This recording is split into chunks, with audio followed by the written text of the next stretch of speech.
तो आज थोड़ी-सी बात करेंगे आईबीएस, इरिटेबल बाउल सिंड्रोम। ये एक काफ़ी फैशनेबल सा फ्रेज़ है।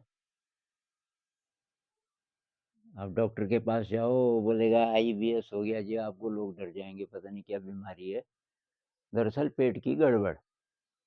जब पेट ठीक नहीं रहता, कभी कॉन्स्टिपेशन हो गया, पेट बंद है, कभी अब बहुत ज़्यादा पेट चल रहा है, एक ही दिन में कई-कई बार।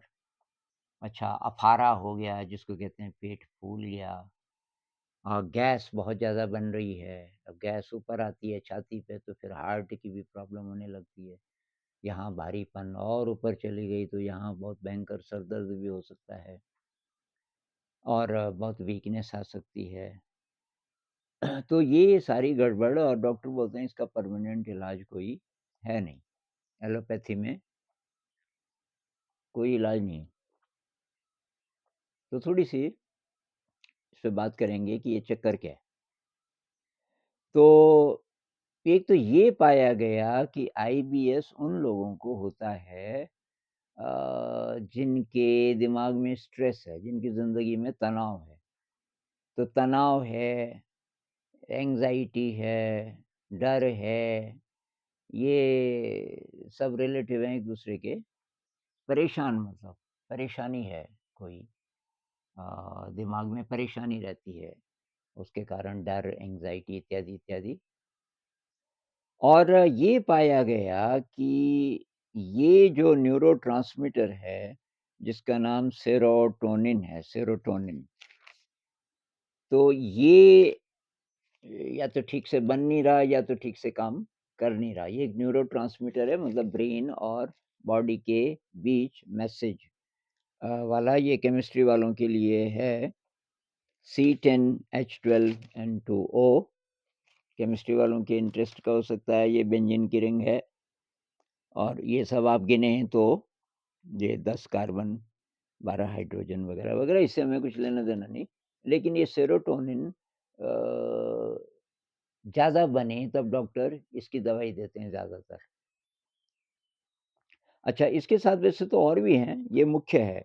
ये नोरेपाइनेफ्रिन एक है, ग्लूटामिन, गाबा, एसिटाइलकोलिन वगैरह, लेकिन सबसे प्रमुख सेरोटोनिन है। किसी को एंग्ज़ायटी हो, तब भी इसी का नाम आता है सबसे ज़्यादा। ओसीडी हो, तब भी इसी का नाम आता है।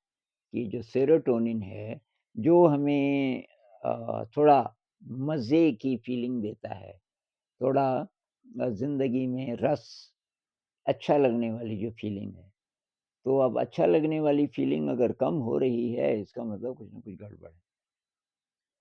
तो अब ये मेडिकल भाषा में बोलते हैं कि एक वेगस नर्व है, हमारे ब्रेन को हमारे गैस्ट्रोइंटेस्टिनल ट्रैक्ट मतलब ये जो हम खाना यहाँ से खाना शुरू किया, यहाँ से लेकर के और ये भोजन का जो पूरा तंत्र है, आमाशय में गया, फिर आगे गया, छोटी आँत, बड़ी आँत, जब तक बाहर नहीं निकल जाता मल के रूप में, तो ये जो सारा रास्ता है, इसको बोलते हैं गैस्ट्रोइंटेस्टिनल ट्रैक्ट।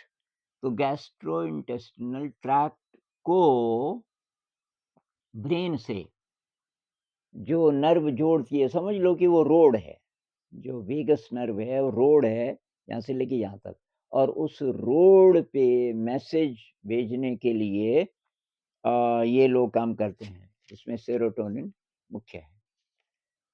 तो ख़ैर ये तो थ्योरी हुई, इससे हमें कोई कुछ फ़ायदा ख़ास होने वाला है नहीं। हम अपने काम की बात करेंगे कि तब क्या करें? एक तो वही बात, लाख तुकों की एक दवा। मैंने रिसर्च की, तो मेडिटेशन का बहुत ज़्यादा असर पड़ेगा। लगभग 90% तो आपका इलाज केवल मेडिटेशन से भी हो जाएगा। लेकिन अगर आप काफ़ी टाइम से इससे पीड़ित हैं, तो मेडिटेशन आप ठीक से कर नहीं पाओगे शुरुआत में, बैठ ही नहीं पाओगे। मेडिटेशन के लिए बहुत शक्ति चाहिए। आप ज़बरदस्ती बैठ भी गए, तो मेडिटेशन से जो चेंजेज़ आने शुरू होते हैं वो आसान नहीं है क्योंकि शक्ति कम हो गई आपकी। तो उस शक्ति को बढ़ाने के लिए आपको पहले और चीज़ें कुछ करनी पड़ेंगी। मेडिटेशन भी ट्राई करते रहो, ज़्यादा सफलता शुरू में नहीं मिलेगी, लेकिन कम से कम बैठना शुरू कर दो। तो प्राणायाम करो, प्राणायाम तो हो ही सकता है ना?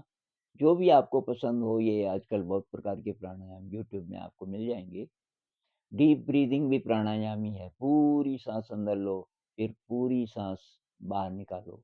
जो लोग ओम की चैंटिंग करते हैं, अब ओम को किसी रिलिजन से जोड़ने की ज़रूरत नहीं है।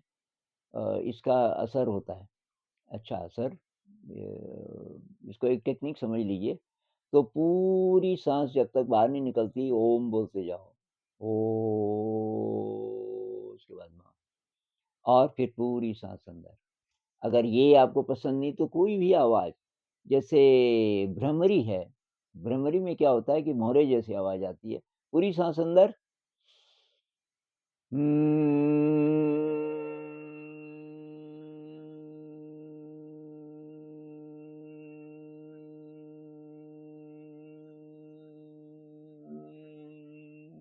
जब तक पूरी साँस बाहर नहीं निकलती, तो तब तक ये नाक से आवाज़। इसको आप 10 बार कर लो, कर सको तो 10 बार, अगर नहीं हो रहा है 5 ही बार सही। फिर दिन में कर लो, फिर शाम को कर लो, इसको 3 बार तक ज़्यादा भी कर सकते हो।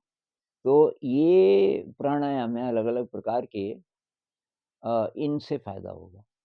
दूसरी बात एक्सरसाइज़, विगरस एक्सरसाइज़, एक बहुत शानदार एक्सरसाइज़ है डांस।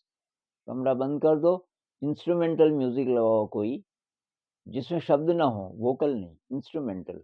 कोई वायलिन लगा दो, अ, बांसुरी लगा दो, आपको जो भी पसंद है, थोड़ा फ़ास्ट वाला म्यूज़िक, क्लासिकल, क्लासिकल लेकिन थोड़ा फ़ास्ट, क्योंकि आपको डांस करना है। स्लो डांस करना है तो स्लो वाला लगा दो।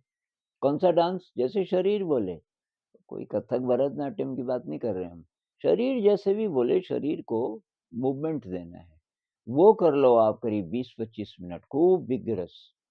स्लो से शुरू करो, उसके बाद फ़ास्ट, कमाल की एक्सरसाइज़ है। और आसन वग़ैरह करना चाहें 2-4 आसन कर लो। आसन अगर नहीं आते देख लो यूट्यूब में, कोई बड़ी बात नहीं है, आसन सीखना। मैं ऐसे लोगों को जानता हूँ जिन्होंने खुद ही सीखा और बहुत कमाल के आसन करने लग गए कुछ समय बाद। तो वो कर लो, वैसे ज़रूरी नहीं है आसन।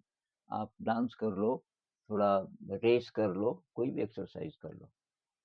तो एक्सरसाइज़ बहुत ज़रूरी है, मेडिटेशन हो सके तो, नहीं तो प्राणायाम। फूड हैबिट्स क्या हैं आपकी? खाने-पीने की आदतें आजकल बहुत बड़ी प्रॉब्लम भोजन की है, और बहुत सारी बीमारियाँ इससे भी होती हैं। अगर आप बेकरी का खाना खाते हो, जैसे ब्रेड वग़ैरह, छोड़ दो, उससे उससे आप जल्दी फिर ठीक नहीं हो पाओगे। ब्रेड से आपको प्रॉब्लम होगी। ब्रेड, बिस्किट वग़ैरह ये सब चीज़ें छोड़ दो। अच्छा, प्रोसेस्ड फूड, प्रोसेस्ड में क्या आता है? ये नूडल्स हैं, ये चिप्स हैं, जो पैकेट में तरह-तरह की चीज़ें आती हैं, मैकरोनी है, पता नहीं क्या-क्या, ये सब छोड़ दो। सब्ज़ी, रोटी, दाल, चावल, सलाद, दूध पैकेट वाला मेरे हिसाब से तो मत लो, क्योंकि पैकेट वाले दूध में प्रिज़र्वेटिव्स होते हैं, और वो उतना अच्छा नहीं है जितना कि फ्रेश दूध कहीं कोई निकाल रहा हो।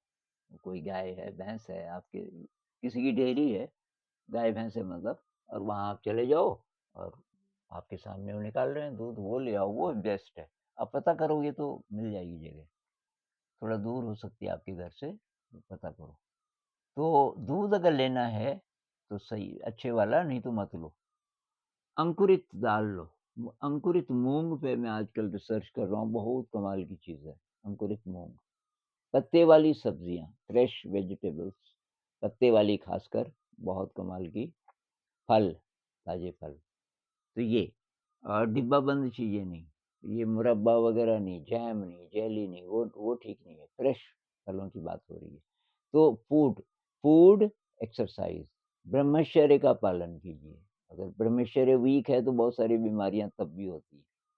अब आप यूट्यूब में देखोगे, वो आपको बहुत सारे ऐसे मिल जाएँगे, ऐसे वीडियोज़ की जी कुछ नहीं होता, ये तो नेचुरल है। तो बाकी आपकी मर्ज़ी है, लेकिन इस पे आयुर्वेद की रिसर्च देखिए, हमारे पुराने ऋषि-मुनि क्या-क्या बोलते हैं, ऐसे ही नहीं बोलते कि मेडिटेशन करनी है तो ब्रह्मचर्य में भी रहना सीखो। बहुत बड़ा उसका असर होता है शरीर पे। आयुर्वेद क्या बोलता है ब्रह्मचर्य पे, वो स्टडी करो आप ज़रा गहराई से। तो ये सब अगर आप करोगे, तो आपका आईबीएस बहुत कम दिनों में ठीक हो जाएगा। और मेरे ख़्याल से ये प्राणायाम, डाइट, ये एक्सरसाइज़, ये सब चीज़ें अगर आप करोगे, 1 हफ़्ते में आपका ध्यान भी अच्छा होने लग जाएगा। और फिर धीरे, धीरे, धीरे तब सबसे ज़्यादा महत्वपूर्ण ध्यान हो जाएगा। ऐसा अगर आप करोगे, तो आपका आईबीएस हमेशा के लिए ख़त्म हो जाएगा, लेकिन टाइम लगेगा आपको, उसके लिए तैयार रहो। अब कई साल से अगर आप परेशान हैं, तो आप 2-3 महीने तो ज़रूर इंतज़ार करो, 2-3 महीने तक ये सब चीज़ें करो, तब देखो क्या फ़र्क पड़ता है। और मेरा मानना है कि आपका आईबीएस हो, एंग्ज़ायटी हो, स्ट्रेस हो, दिमाग से रिलेटेड जितनी चीज़ें ओसीडी हो, वो सारी चीज़ें काफ़ी हद तक ठीक हो जाएँगी।